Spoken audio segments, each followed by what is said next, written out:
So ayun 'no, kararating lang natin galing sa trabaho ngayon. So pagod na pagod tayo ngayon. So hindi na tayo magdi-dinner ngayon, maglalakad-lakad lang muna tayo. Part ng exercise natin after ng trabaho kasi maghapon tayo nakaupo. So kailangan natin maglakad-lakad kahit mga 30 minutes man lang. So winter na ngayon dito sa Saudi Arabia, sa Middle East. So napakalamig na. So yun nga, kararating lang natin dito sa ating accommodation. So tingnan natin kung makakapag-dinner pa tayo maya-maya. So, pahinga lang tayo sandali, tapos palit tayo ng damit, tapos maglakad-lakad tayo, exercise natin.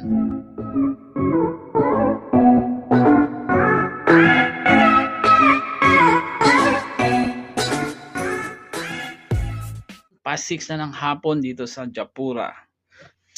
So, tara, labas muna tayo. So, ayan, naglakad-lakad muna tayo ngayon.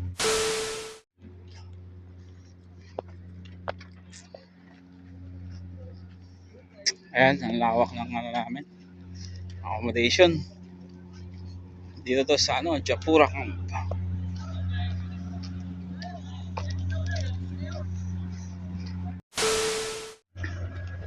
So ayun, ikot-ikot pa tayo dito. So past 7 na ng gabi. Ikot-ikot pa tayo, exercise natin. So ayun. Ikot lang tayo. Part na rin ng routine natin after ng trabaho. Lakad-lakad tayo.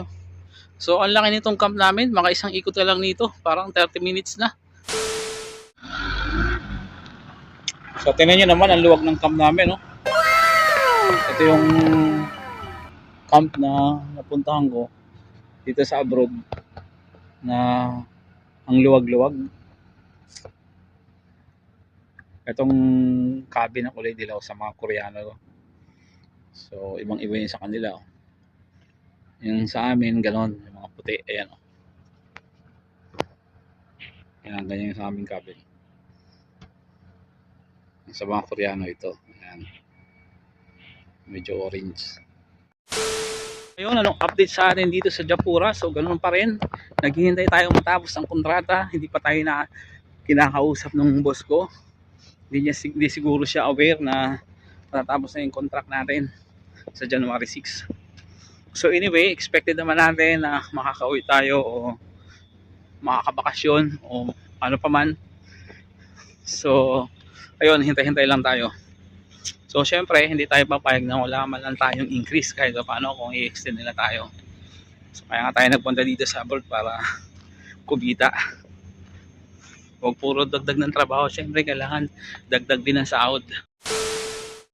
Lakad-lakad lang tayo. So nandito na tayo sa kabilang camp namin. So makakadalawang ikot na ako. So pwede na tayo umuwi kasi pinapawisan na rin tayo. Tamtama lang ang lamig sa gabi. Pero sa umaga, grabe, napakalamig. Parang umaabot ng 8 ang temperatura. Sa umaga, kaya nagja-jacket na ako papasok.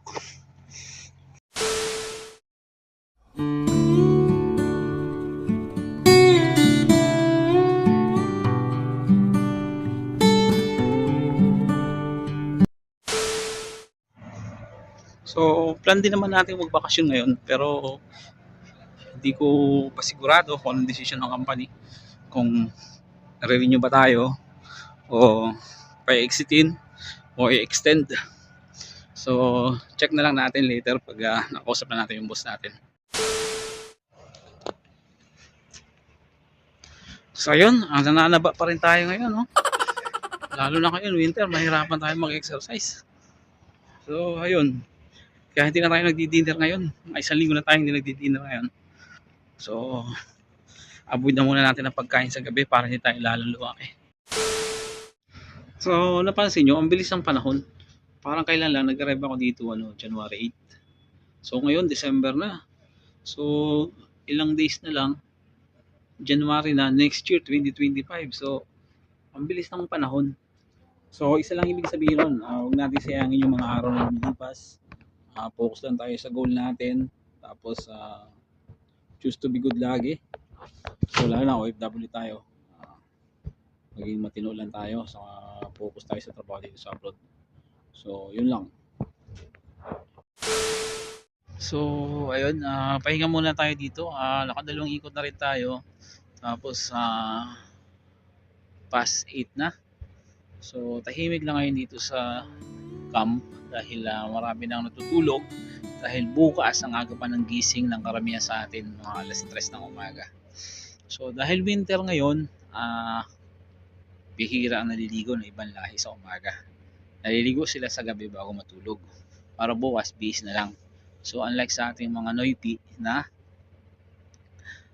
naliligo tayo sa umaga, malamig man o hindi, kailangan natin maligo dahil yun ang kultura natin. So ayun, maaga naman tayo nagigising. 2:30 ng madaling araw, 2:40 ng madaling araw. Then by alas 3, ligo na tayo.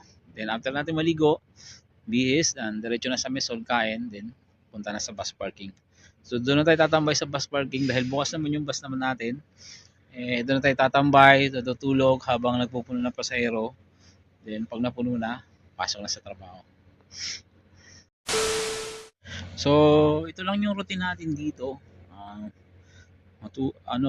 Pasok sa umaga, uwi sa gabi.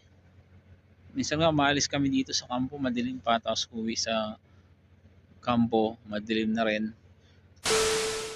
So, pag dito ka talaga sa Saudi na assign, ganun ang buhay mo. Expected ko na to. Dahil nag-Saudi na ako dati, nakatatlong taon ako dati dito nung way back mga 2013 yata, 14, 15, like that. So, yun.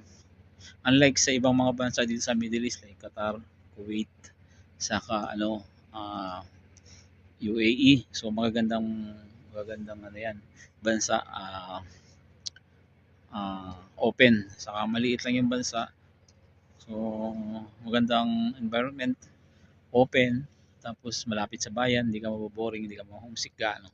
Unlike dito sa Saudi, nako, gitna kayo ng disyerto. Wala kang gagawin, focus lang sa trabaho, ng trabaho. Tapos, yun, wala kang ibang libangan dito kundi yun, basketball, maglaro ka. Ito, libangan ko, mag-vlog. Tapos yun, ang layo kasi namin sa bayan dito, grabe. So sa biyahe pa lang pagod ka na. So ayun, titis lang tayo dito kasi expected naman natin to sa nagpunta tayo dito dahil kailangan natin talaga ng pera. So dami ng mga bayarin natin sa Pilipinas, mga utang. So yun lang. So hanggang dito na lang muna yung vlog natin. Kailangan na natin umuwi. At pahinga naman tayo. Magtutulog tayo. So ayun, babalik na muna tayo sa sa room natin. So past 8 na rin ng gabi. So para makapagpahinga na tayo.